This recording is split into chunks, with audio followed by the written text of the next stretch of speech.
안녕하십니까. 어려운 법 상식을 쉽고 빠르게 풀어드리는 변호사 최한결입니다.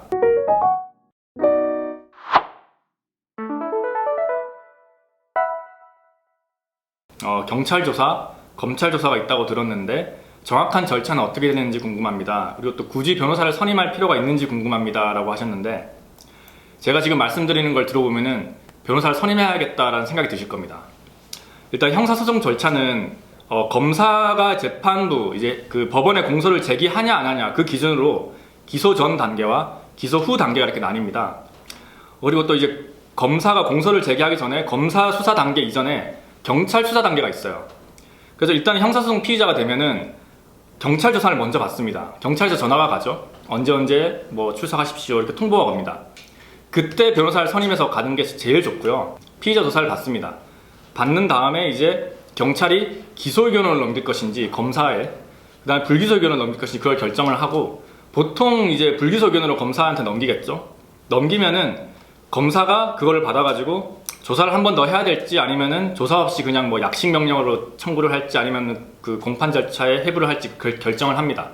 근데 이제 사안이 굉장히 이제 중하면은 검사는 그 구속영장을 청구할 수가 있어요. 그 구속영장에 대해 가지고 이제 실질심사가 열립니다. 구속영장이 적법하게 청구가 되었고 구속사유가 있는지를 법원이 먼저 한번 봅니다. 그래서 만약에 법원이 오케이 이러면 구속이 되는 거고, 아니면은 그냥 석방이 되는 겁니다. 구속이 되든 안 되든 어쨌든 간에 그 검사는 그 피의자를 기소를 합니다. 기소를 하는 순간 피의자는 피고인으로 이제 신분이 변경되고 이제 법원에 관할입니다.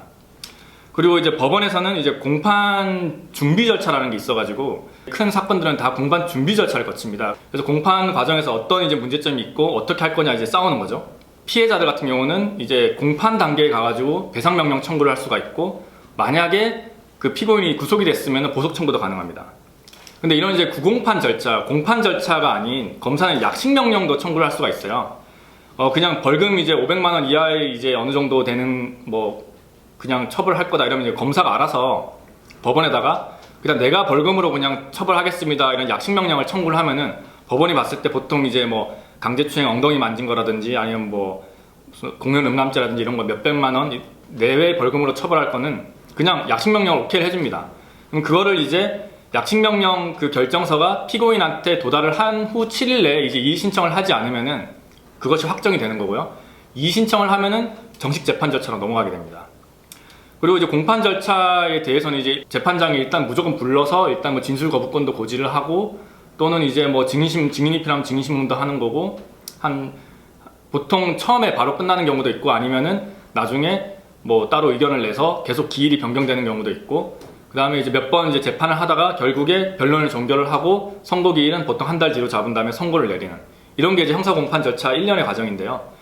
굉장히 복잡하고 어렵기 때문에 그냥 개인이 하기는 조금 어렵습니다. 그래서 이제 정부에서 또 이제 그 국선 변호사라는 제도를 마련을 해가지고 이제 이렇게 변호사를 선임을 시켜주는데, 그래서 사선 변호사를 찾아오시는 게 좋습니다.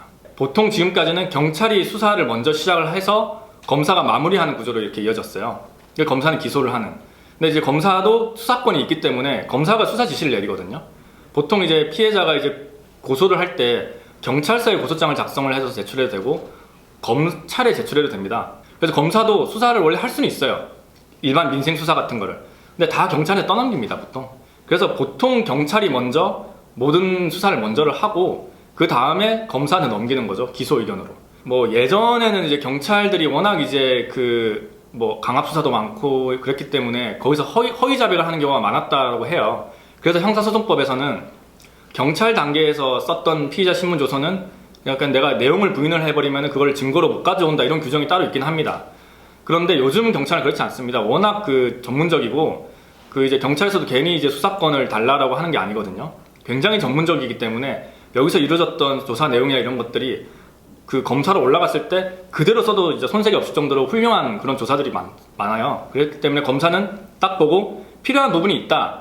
뭐 조금 이제 법리 해석이나 이런 게 조금 다른 게 있고, 만약에 공소 유지가 조금 어려울 것 같다. 왜냐하면 증거가 피해자 진술밖에 없다는 공소 유지가 어렵거든요.